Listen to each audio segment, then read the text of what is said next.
कह रहा है कि मेंडलवाद पर एक संक्षिप्त टिप्पणी लिखिए। मेंडलवाद, यहाँ पर देखिए, आधुनिक आनुवंशिकी के जनक ग्रेगर जॉन मेंडल हैं।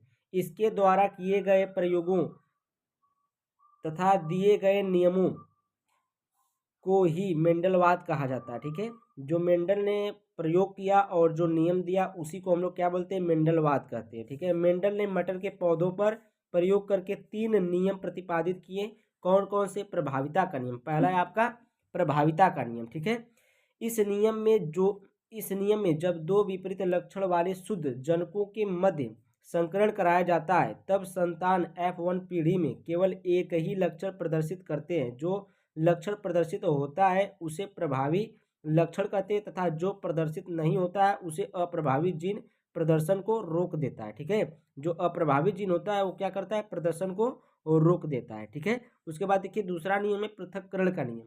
पृथक्करण का नियम देखिए, जब समयुग्मजी कारक युक्त जनक युग्मक बनाते हैं तब एक ही कारक एक युग्मक में जाता है, यानी कि कारक युग्मक बनाते समय पृथक हो जाते हैं। ठीक ना, यानी कि अलग हो जाते हैं। जब संकर जनक विषम युग्मजी यानी युग्मक बनाते हैं उनके कारक भी पृथक हो जाते हैं। साथ होने पर भी मिश्रित नहीं होते। अतः इसे कारकों की शुद्धता नियम, युग्मकों की शुद्धता का नियम भी कहते हैं। ठीक ना, जो आपका पृथक्करण का नियम है इसे हम लोग क्या कहते हैं, शुद्धता का नियम भी कहते हैं। अब देखिए तीसरा नियम है स्वतंत्र अपव्यूहन का नियम।